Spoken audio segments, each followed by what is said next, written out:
We are interviewing Transworld's diamond performers from 2023. And we're not going to tell you exactly how much money it was, but it's a lot of money. They brought in some big deals, some large commissions. In today's economy, more people than ever are looking to buy and sell businesses. But how do you do it? Welcome to the Deal Board, presented by Transworld Business Advisors. Straight talk about real deals and real people. Listen to stories, interviews, and expert advice to help your business sale, merger, or acquisition process. Now, here are your business exit experts, Andy and Jessica. Hey, welcome back, everybody. And we have an excellent group of interviews today. We are interviewing Transworld's diamond performers from 2023. And we're not going to tell you exactly how much money it was, but it's a lot of money. They brought in some big deals, some large commissions, multiple commissions, and just put together a fantastic year. And so we wanted to get some tips, tricks. I don't think there's any tricks. There's just lessons, hard work, right? Yeah. And you know what? I think what's fascinating about this group too is it's not like these are 1 year hit wonders, right? These are top performers year after year. They've put in the work. They're so consistent in the business they've done, the help they've provided to small business owners. So we've grouped them into two groups so we can get the best advice and into two sections. The first actually is the top performers from the South and West Texas offices. So we have Bobbi Coffey, Zhao, and Steve Merritt that join us and share some of their best strategies and what has led to their success. Also some advice for business owners seeking exits in the near future as well. And then we move on to the second group. Yeah, the second group, of course, I have my partner and probably the only person that's been here longer than me, Tom Jones, who's going to be on. And he is pound for pound one of the best deal people in our organization, just managing the process of getting deals closed. So he's amazing. And then from Colorado, we have Gary Goldwasser, who I said same thing as, Gary's been one of our lead brokers and one of the original team members we've had in our Colorado office. And, Gary is one of the most positive, service-minded individuals that I know. And so, to see him have so much success year after year and the work and effort he puts in with his clients is amazing. So we've got a ton of great advice. And it comes, funny enough, we follow on from some shows we've done this year about hard work and what it takes for listings to sell. You'll rehear some of that advice, but you'll also hear some different perspectives from brokers across the country. Yeah, they're from all over the country, and which is nice, Florida, Colorado, and want to shout out to Jerry Brisson's group in Houston. He started in Houston, has expanded much like you have. So there's some great lessons here from lots of people, and there have been some fantastic brokers throughout the Transworld network. These just happen to be available today. There was a few others that were on that level, several others that were on that level this year, and we're just seeing people grow in this business year after year after year. Like you said, this is not one hit wonders. No. So let's jump into it. We've got some great interviews and great advice. And as always, a deal of the week and a listing of the week. All right, let's jump in. Let's do it. Transworld Business Advisors is the world's largest business brokerage and mergers and acquisitions firm with over 500 brokers in nearly 200 offices worldwide. Transworld's team handles thousands of business sales every year. To be connected with a qualified business broker or learn more about the buying and selling process, visit tworld.com/the deal board or call 888-719-9098. So we are here with the top producers, and they all happen to be from Texas, the great state of Texas. So that is really exciting. And as we said earlier, these are some of the folks that brought in millions of dollars and sold millions of dollars worth of businesses. And so we'll introduce them along the way. We'll give them a chance to say hello. But so we just want to jump right in and start asking them questions. So, one of the things we're always talking about is what does it take to be successful? So, Bobbi, I'm going to start with you. And why don't you start by introducing yourself for a few minutes and then answering the question of what are the attributes that you need to be successful like this? Absolutely. Thanks so much, Andy, for having me on this podcast today. I'm Bobbi Coffey. I'm with the Transworld Houston office, which is now Transworld West and South Texas and Wyoming and New Mexico. A lot of locations. We're expanding. But I've been with Transworld for a little over 5 years now. And before that, I was a CFO. I was a career CFO. I was involved in a tech company, took them from $50 million to about $850 million, moved to Texas to be CFO for oil and gas. Decided I was tired of working for other people. And what I loved about the jobs that I did have in my history was M&A and acquisitions and strategic stuff. So business brokerage was absolutely perfect for me.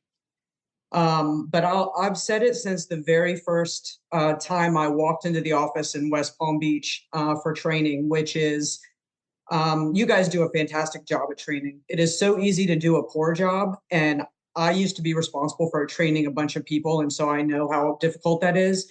And I came back with a fire lit under me. Well, first of all, Glenn told me I had big dealitis and I was never going to succeed because I was too focused on the big fish. So I set out to prove him wrong from the beginning.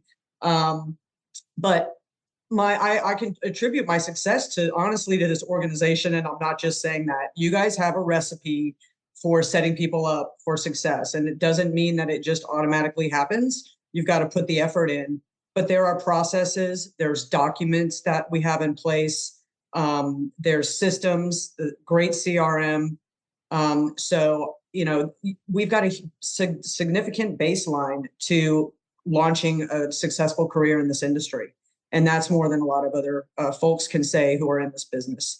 So I wasn't sure about the whole Transworld thing at first, and it has just proven to be the right place for me. And I love the organization of it.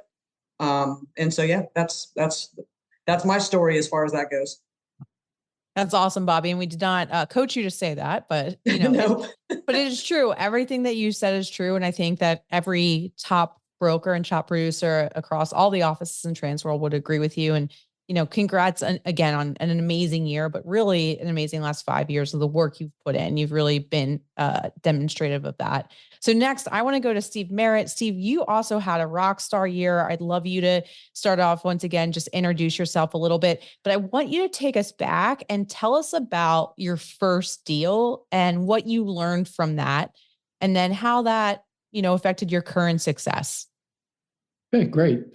So Steve Merritt, also in the same office as Bobbi, and then Austin here in Texas. And my short background history is I've come from the corporate environment, similar to Bobbi, and so I have a finance background. I'm a CPA, accountant, desperately trying to get out of the trade to do something different, and found Transworld, and so very grateful to be where I am. I thank my blessings every day that I'm here.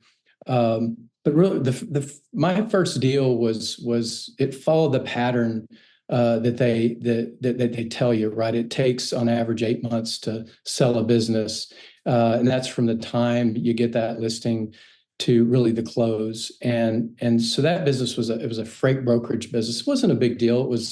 I think it was a $350,000 deal, so small deal, but it had real estate, and so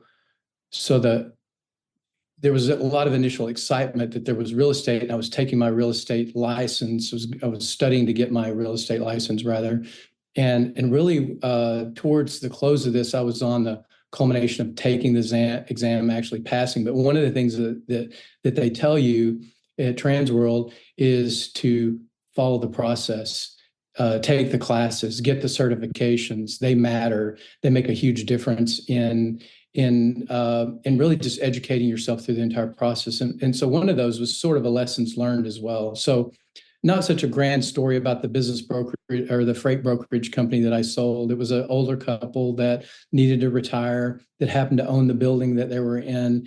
And it was a wonderful process leading them through that. But there was a but. The but is I didn't have my real estate license when we closed that first deal. And so that meant I didn't get paid on the real estate. And from the day that we entered into this, we were told, get that license. And even though I processed through the at the typical speed and got my license about 9 months in. The lesson learned there is that you've got to follow that process, and I have continued to do that. I had my M&A and I had all the other designations that get too long to put next to your name, but it speaks to your professionalism and the fact that folks can put their trust in you because you're just not a person that just says that they can do this, but you've proven it because you take the classes to get the deal done. And that deal actually spawned into other deals with this same client as well. They brought other businesses and real estate to me to sell down the road. So I ended up getting other real estate deals out of them, and it was a wonderful relationship, great experience. That's great. That's great, Steve. And, speaking of relationships, I know the relationship guy in Houston is Austin. And Austin, first of all, introduce yourself and tell us all the great things you did. And I want you to specifically talk about landing the big fish. You did that last year, and it was a big deal. In fact, I believe it was the biggest deal, the biggest commission that we've ever collected. You don't have to say how much that was, but, congratulations on that. You seem to have done a great job of being able to gather your community and get out there and sell businesses. So give us a little background and then tell us about some of your big deals. Hey, thank you, Andy. Thank you, Jessica. 2023 it was my lucky year, so I did good deals. So like Andy mentioned about this, so I did a lot of networking. So for this big deal, kind of result of my networking efforts in the past. So for this deal specifically, is a kind of restoration business. So the two business owner set up this business in 2010. Yeah, within past 12, 30 years, they grew the business very fast. So they approached our Houston office, about selling their business. So initially, this lead assigned to another broker in our Houston office, and then left already. So not successfully, we didn't get it. And about a couple months later, and the lead approached us again, and Gary let me, okay, Austin, you handle this. So I went to the office, made an appointment, and with my broken English, okay, with that. It's good things. Just one meeting, I got the listings, and finally said, okay, that's you. We just let you handle this. So that's the first meeting, get all this signed up. And then, so I let them prepare all the documents and start the process. And during this process, so that's one thing I want to share with some new folks in our industry. So in the whole process, so you guys know this, some sellers, most sellers don't know the whole process, So at the starting point, I educated them, okay, the whole process, what kind of things you need to prepare. And I even warned them, okay, it's going to be a torturing process, especially when you enter the due diligence. So I build confidence on them, okay, for sure, we get buyers, okay? So I make sure, if I get buyers, you just take care of your operation, anything related to pricing, deal structure, don't talk anything. Let me handle the whole process. This is very important, So you're expert in your business, I'm expert in my business. Let's work together, do your things, I do my things. So don't mess up each other. So that's educated me from beginning. And gradually, for this deal, actually, in 2022, I already got a big PE firm. And they are really, I use the kind of, like auction process. I call it open bid process. So so we sent out all these industry letter and the whole things. We received over 100, more than 150 inquiries. And on the help of our, office assistants, I just only talked to about 25 people over the Zoom or over the phone, and then narrowed down 10, finally narrowed down 5, narrowed down 3, and finally I select one buyers. But unfortunately, the deals fall off because, in 2022, the sellers' revenue, EBITDA, all is dropped down. Even in by August 2022, the EBIT even become negative. So that's really, bad sign. Finally, and the buyer said, okay, let's extend the due diligence to end for 2022. Let's see how it's going. So finally, the seller, made efforts and make the revenue, EBIT come back by end of 2002, but not too much. And that buyer just walked away and said, okay, we will release next year. So we release you to open to any other buyers. So we restart this kind of round again in 2023. So I almost did the same thing.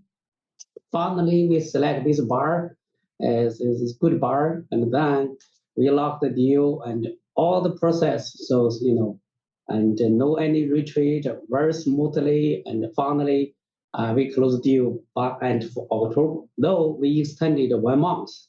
But during this process, again, since I educated the seller, and sometimes seller got the emotional part, and I just calm them down, told them it's normal, don't be panic, okay?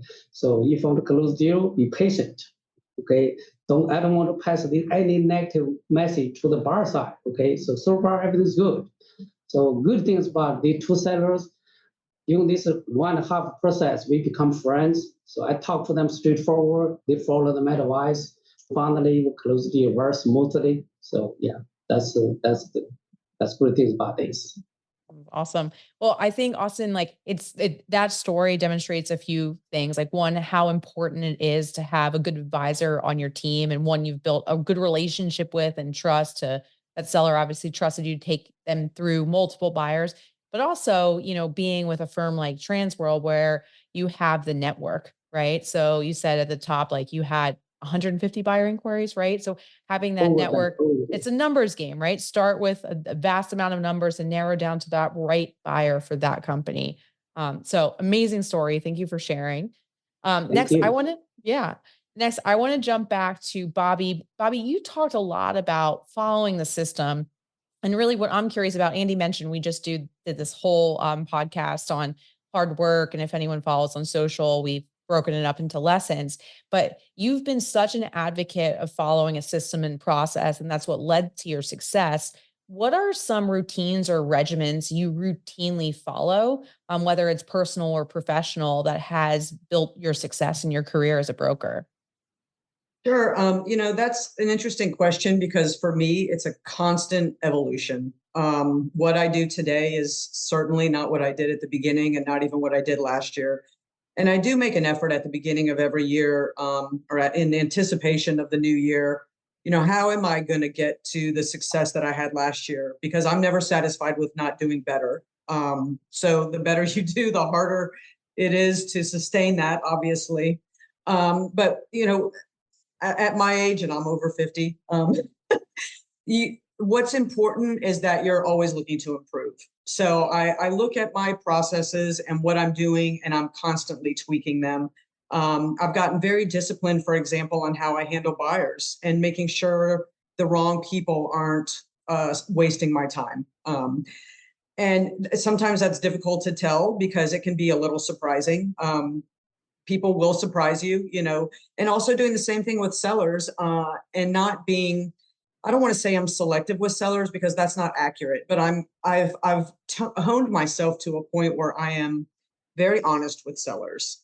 And if they can't accept the honesty, then I'm not so likely to chase after them. So oftentimes we're struggling with sellers thinking their business is worth more than it is, or it should go faster than it should, or even terms of our contract. That's a struggle I'm having right now. They don't like the tail on our contract. But training the people that you're working with to understand our process is where I spend a lot of my time, but also making sure I'm focused on the right things every day. And again, a constant tweaking effort. I'm also very paper driven. So I kind of am systemic when it comes to how I handle my inquiries and calling them and emailing them and follow up and things like that. That just helps me.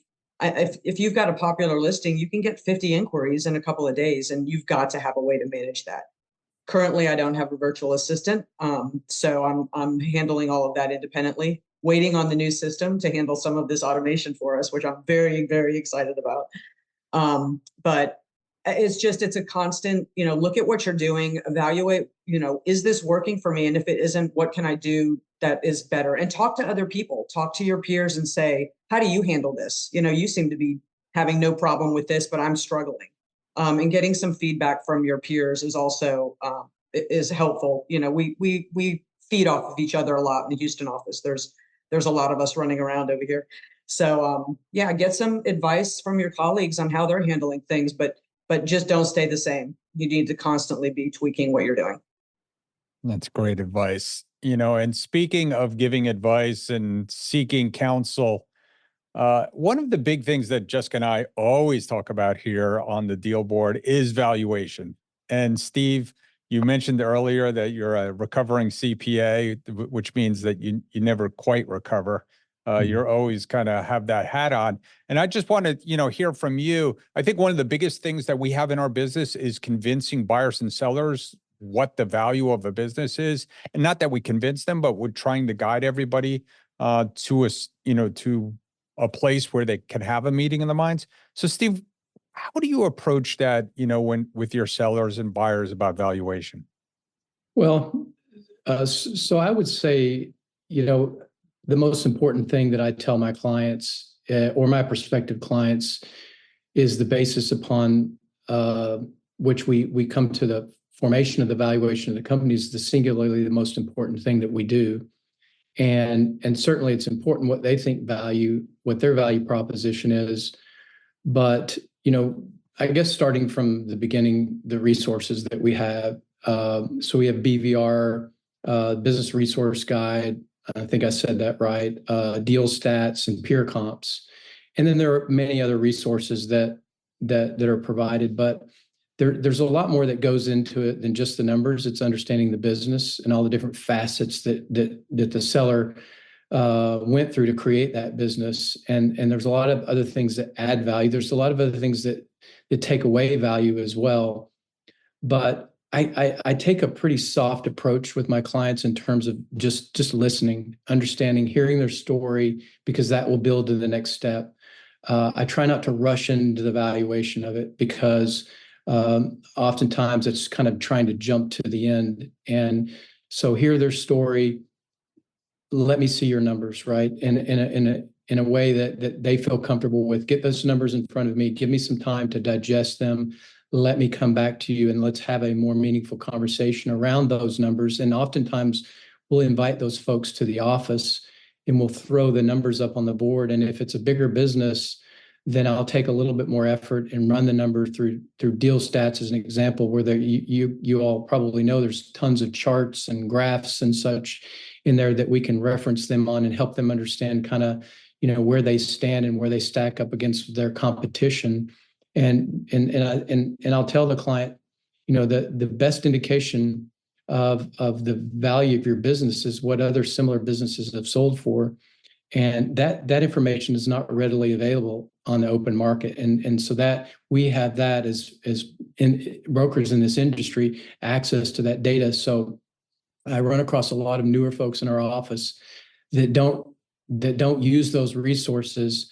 They're too quick to try and jump to, the guy just told me it was worth X, and so that's what I put on paper. Well, you've set yourself up for you'll have an experience and you'll learn from it, but it'll probably be one that will be unsuccessful in selling the business. Could be anyway. Have I done that? Yes, in my early days, I certainly did that. I went with a number that somebody gave me that was higher than what that business was really worth. And did I learn a lot from that experience? Absolutely, 100%. And in fact, we have a meeting every Wednesday in our office where all the agents come together. And we're going on our second week next week where we're presenting how to use our tools, how to use deal stats, how to use peer comps. It's a lot of the same information that's going to be pulled when the bank uses a valuation company to pull data. So you've prepared yourself for that process. So that's a little bit about what I look to and the processes that we use here in our office to ensure that we have proper valuation on a business. And I think that's so important, Steve. I was actually just having a conversation with a seller with a lunch before this, and we were talking about having conservative and realistic expectations and being able to get a deal done and using data versus using, thoughts and feelings and emotions. Andy and I just did an episode on this too. It was like, what did we say? Businesses that were 15% overpriced, we found with our data didn't sell. So using that data methods, all the things that you brought up, the tools that the brokers have is essential in the valuing the business. So thank you for sharing that with us. I'm going to go to Austin for one last question. And then after that, we're going to do a lightning round of pieces of advice. So just the rest of you get ready. So Austin, kind of piggybacking on valuation, and you kind of led this in with your last story on your big deal.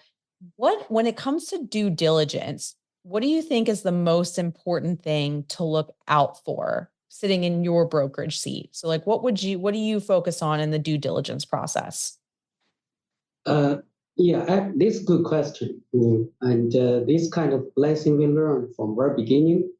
So for the due diligence, so if I want to select one of the more important, so my thought would be no negative surprise. So in this case, so my due diligence will start before I get the listing, pre-due diligence. So that's what I'm doing now. So as a new business broker, at the beginning, no matter small deal or big deals, we just get all information and whatever the seller said, we just take it. But now, so I learned that, so to save time, to save a deal, you need to encourage your sellers to disclose everything. I told them, hey, seller, disclose everything. No matter ugly or beautiful, just tell me everything. Disclose to buyers everything. So your problem, not necessarily the problems of buyers, maybe opportunities buyers. So if you try to hide anything, no buyer stupid, they will find out. When they found out one thing you didn't tell them the truth, they will doubt everything, not worth it.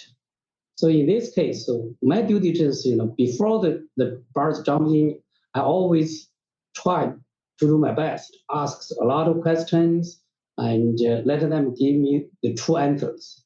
So even for some answers not look good, I just disclose on my same. Okay, so blah blah, whatever reason, so just tell the buyer. And finally, when they sign a letter of intent to move to the due diligence, everything they find is always the same, and the only surprise they have, it's much better than what they said before. So that's my experience. And now I'm working on a couple of new big deals, and I start running the new process from MA Source Conference. For big deals, I persuade my seller to do quality earnings before I list the business. So in the future, my savings for big deal will be including, quality earning as a part of sale. That's will be promoted, the sale of the business and also save the deal, easy to move to the next stage in the due diligence. That's what I want to say. Wow, that's great advice. Get a Q of E early in the process, because they're going to have to get it anyway, right? And Yes. Convincing sellers to be a part of this process. This is all great advice, Jessica. It's what we see time and time again for successful people in this business. Yeah, it's not any surprise that you guys had the amazing years that you did last year. I mean, and like we've said, it's not just one amazing year. You guys have built amazing careers with Transworld. So we want to go quickly, lightning round around like 30 seconds each. And the question that we're teeing up to you is any tips for business owners that are thinking about transitioning out of their business or exiting in the next year? So Bobbi, we'll go to you first. be open about your financials and providing those early on so that your broker can do a detailed analysis and let you know what you're looking at. And if you're thinking 2-3 years out, ask now and learn what you need to do now in preparation, so that you're doing the right things and getting your house in order, because too many people go to market with their house not. We know a company for that, right, Jessica? I think we do. All right, Austin, what's your one piece of advice for a prospective seller besides doing a QOB? Yeah. My advice to the business owner, like I just did one yesterday. My advice would be, okay, consult with expert, M&A advisor before you start, okay? And don't try to save some consulting fee, or don't save the commissions, by doing it by yourself. Ask expert and be prepared in advance at least 3 to 5 years. Good. That's my advice to the business owners. That's a good one too. I totally agree, Austin. All right, Steve, wrap us up with your piece of advice. Yeah, well, mine sort of ties into both of theirs, and it was something I should have said on the last piece related to valuation. But price your business right the first time. Buyers, if your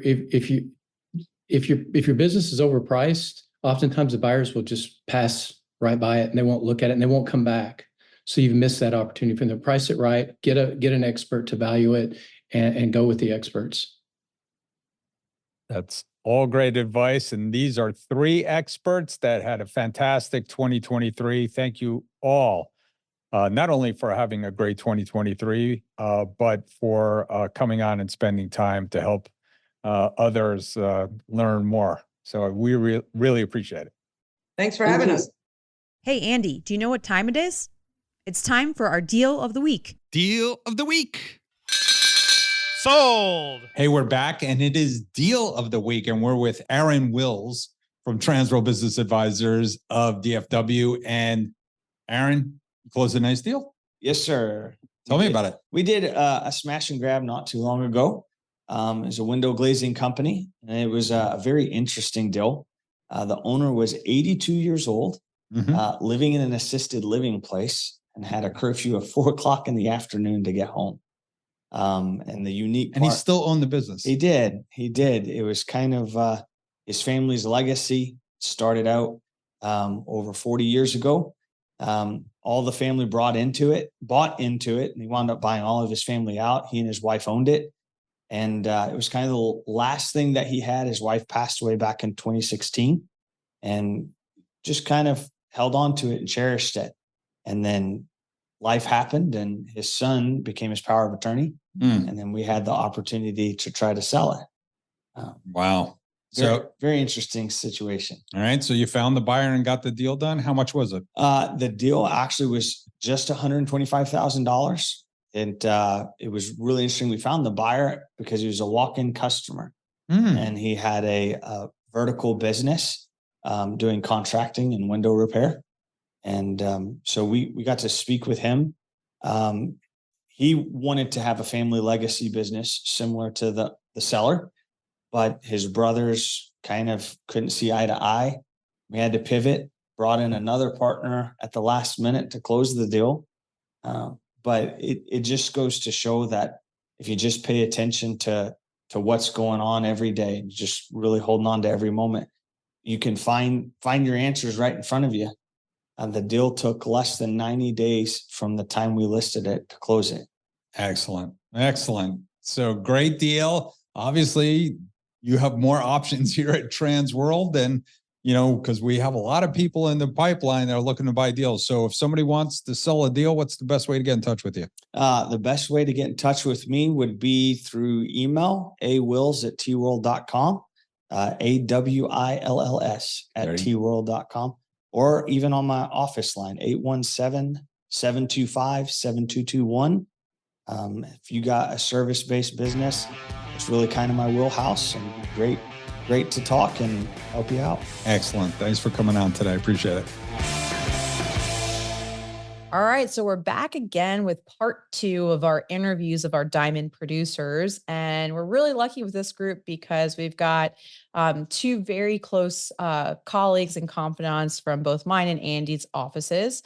So we're going to jump into questions here, but what I'm going to do is have each of you introduce yourself and give a little bit of background as you dive into the question. So I think the first question we have for both of you, Gary, we'll start with you, is what got you into the business brokerage business? And Gary Goldwasser, for those who don't know, he's been on the show before, but he's the managing director of our Transworld Colorado office. He's been with the firm for years, and he's been a great producer and a great contributor. So Gary, what got you into the business? Yeah, so I had bought and sold through my own businesses, and as much as I liked owning businesses, I love the transactional relationship building part. As I was going through the process and understanding the financials and the business, and I was fascinated by that, and told my my wife and a good friend of mine, I go, I want to be a business broker after I sell my businesses. And that was, 10, 15 years ago. And here we are today. So that's great. So I have with us Tom Jones, who is my vice president, but he's my partner. He's been here longer than me. He taught me everything I know about business brokerage. I always kid him about that. But Tom is amazing. He's a great deal jockey. He just does a great job of managing deals from the beginning to the end. So Tom, I know you have a great story about how you got into this business. Why don't you give us a little background? Yeah, it's a story that began a long, long ago. Actually, what happened was my senior year in college, I wasn't recruited by anybody because my grades weren't good enough and I wasn't talented to do anything really. Yeah. So I started looking around. My roommate and I started a business in our college town. That business did really well right out of the bat. It was a very good concept. And we ended up selling that business after about 2.5 years. We were burnt out. We were running the business. Literally, it was a 7-day-a-week business. It was physically taxing. And we decided it was not something we wanted to do for the rest of our lives. So we sold the business. And the buyers showed up in an RV in our parking lot. We actually closed the deal in the RV. And it wasn't a big deal by any means, but it was the biggest deal that we had ever done, our biggest deal, our only deal. And then my partner and I went our separate ways to look for a career. And I started looking in the BizOp or the employment section of the newspaper. And I saw a very small ad, like 3-line ad for a business broker. I didn't even know what that was, but I just sold my own business. So I thought maybe this might be a good opportunity. That led me to be introduced to a business brokerage outfit in my hometown. I started working with them I think I was probably 24 years old at the time, very young, and zero training. They put me out on the street with basically nothing other than a beeper at that time, and I went to work. That's how I got started in the business 37 years ago. That's a great story. I love that, Tom. And your first deal in the RV, that's classic, right? So how could you Yes, forget that very one, good. right? Right, exactly. Hasn't been repeated. There you go. Gary, we're joking that you never forget your first deal. So do you have a good first deal story that you can share with us? I really do. And I tell it a lot. So one of the things that I learned early on when I became a broker was I'm going to write down a name, 100 people that I know, and I'm going to go grab coffee with them and, tell them what I'm doing, learn about them. And so I wrote down 100 people and I sent an email out to this guy who used to work for me. And I said, hey, let's go grab coffee. So we grabbed coffee. I'm right away, as a networker or whatever, you want to give first. So I want to know about what's going on with them and their relationship and how they're doing. And then they obviously wanted to start asking me questions. And I told them what I was doing. And he goes, and again, this was just a random guy that I worked with. He goes, my father-in-law wants to sell his music business. And so that ended up being my first business I sold, my first listing I got, just by networking. That's great. I mean, it's a typical story, right? You know, of getting into a business and getting it sold. And Tom, you know, speaking of getting into business, so that business I know for a fact, you didn't mention it, but was not here in Florida. So you decided after a short career in North Carolina to move to Florida. So why don't you talk about how you came down here and grew your business? Yeah, so obviously I'd never resided in Florida before. I grew up in North Carolina. But at that time, where I grew up in Raleigh, it was still a very small town. And there just wasn't a lot of opportunity there for me in terms of any kind of career. It was just a small town, isn't now. But I became pretty anxious looking around for opportunities. You know, I'd put 5 years into business brokerage in Raleigh. It was going really well.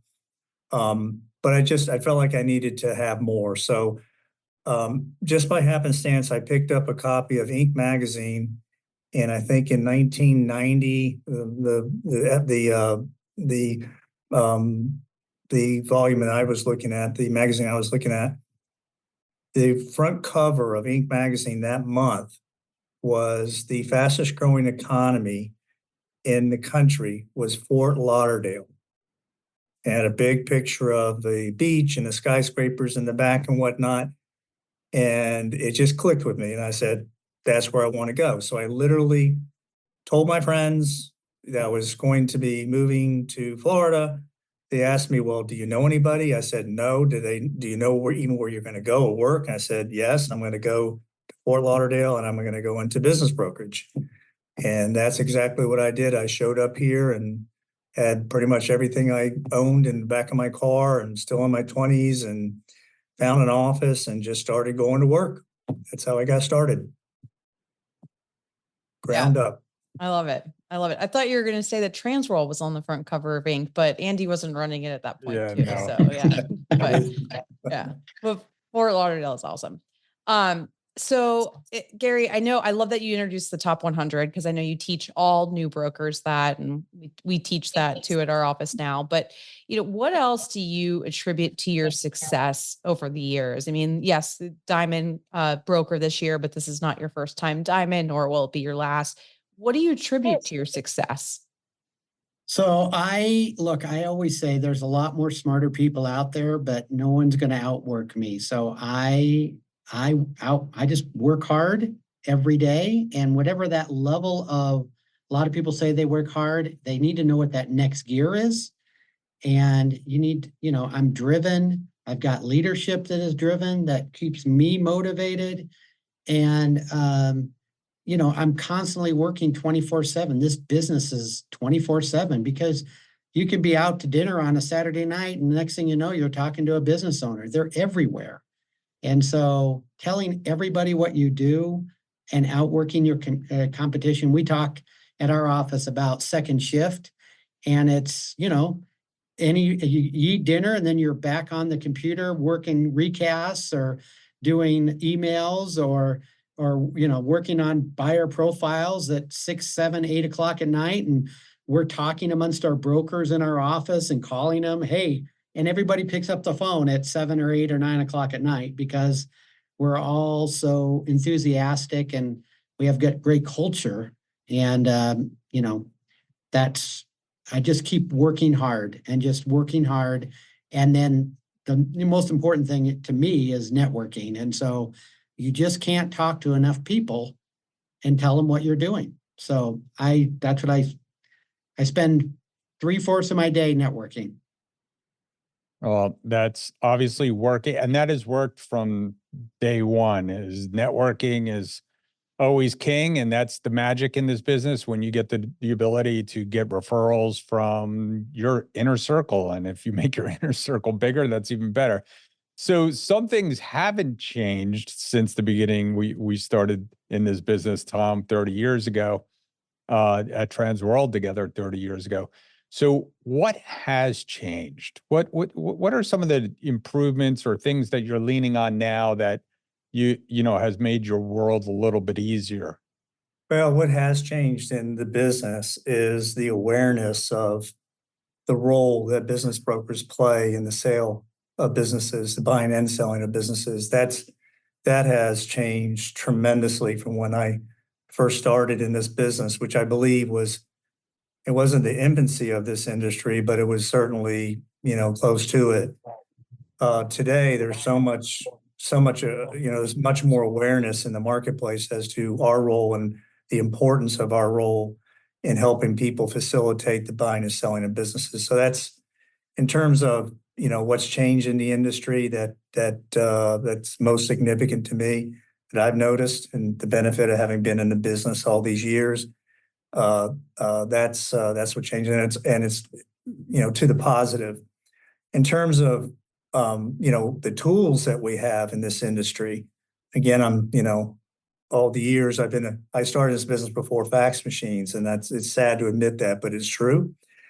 And but I've seen the evolution of technology in this business, particularly in the last 10 years, with in my opinion, technology doesn't replace what we do, the blocking and tackling of this business, the people, the relationships, and all that.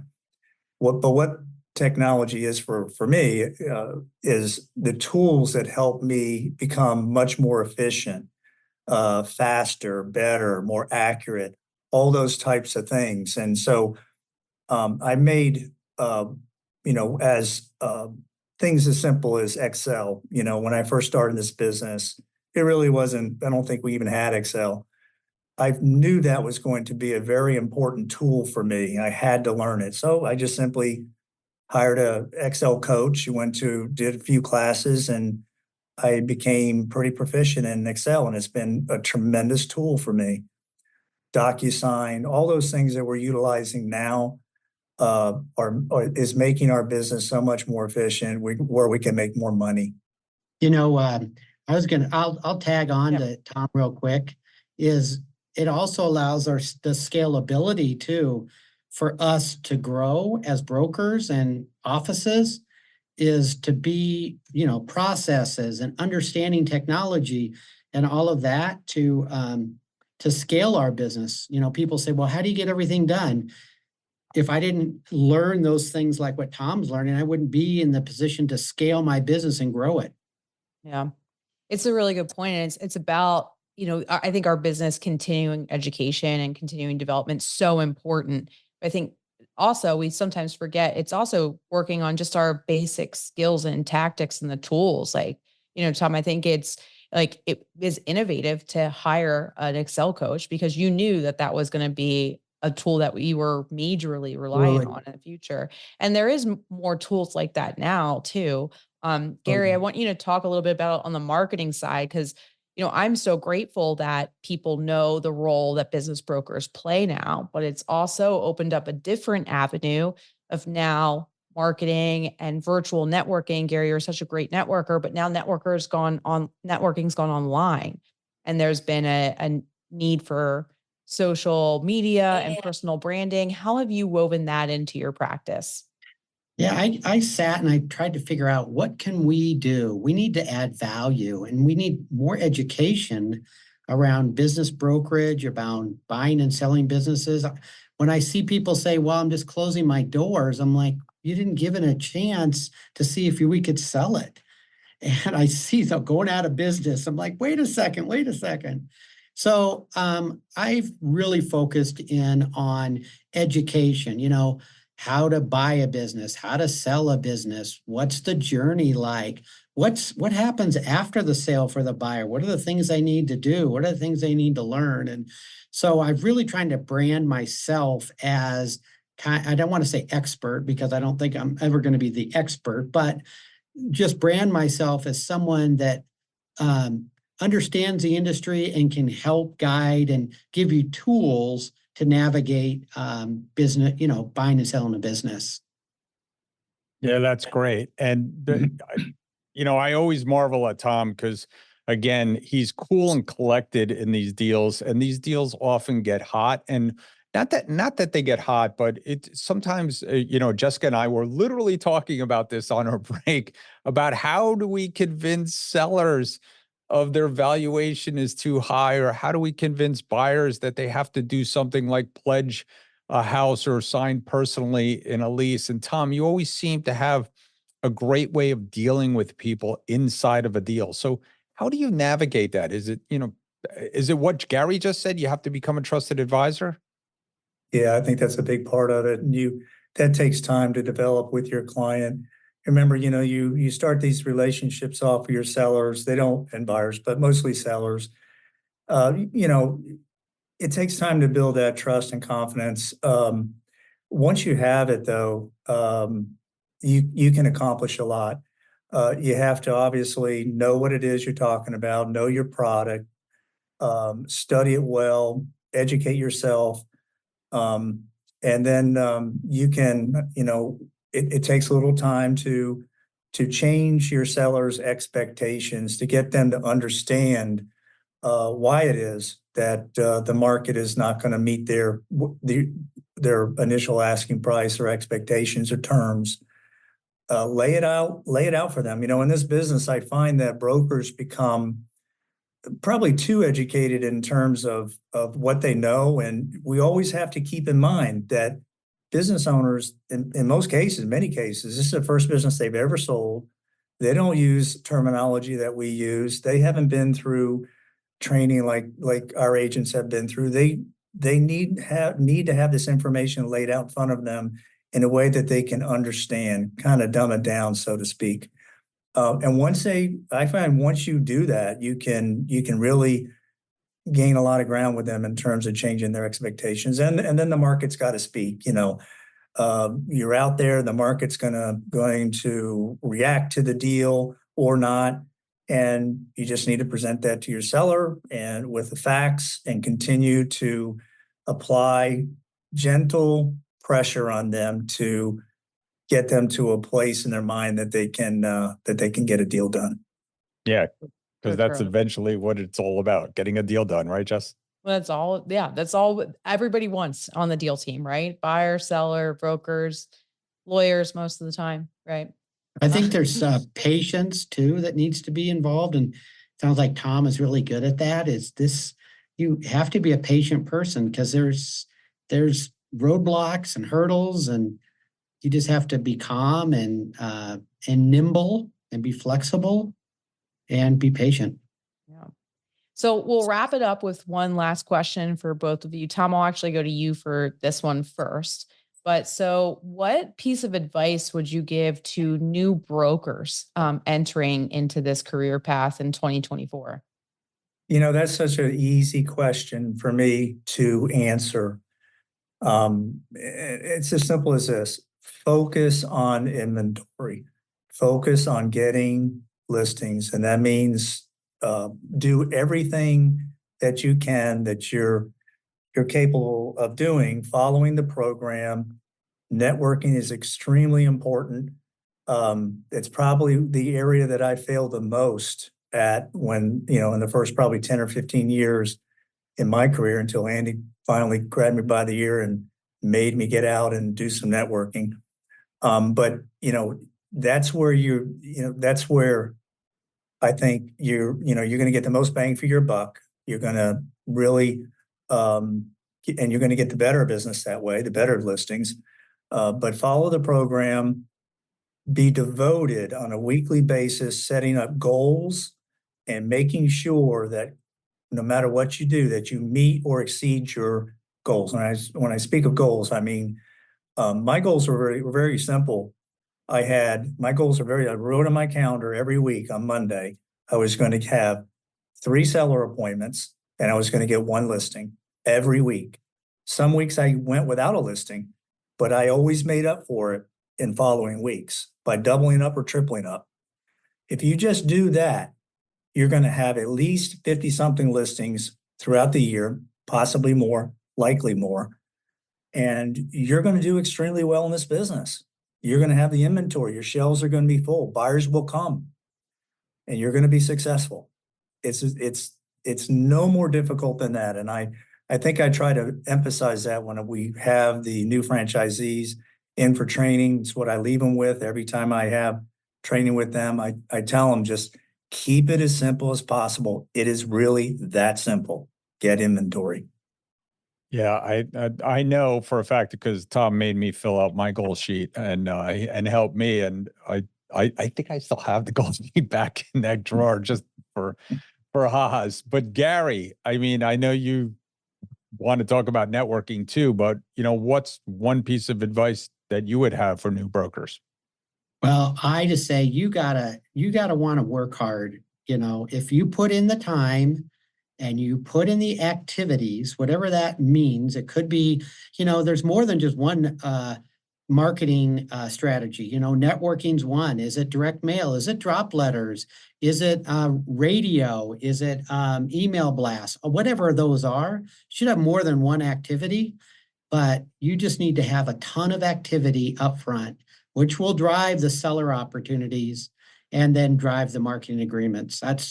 That's what I preach, and that's what I do.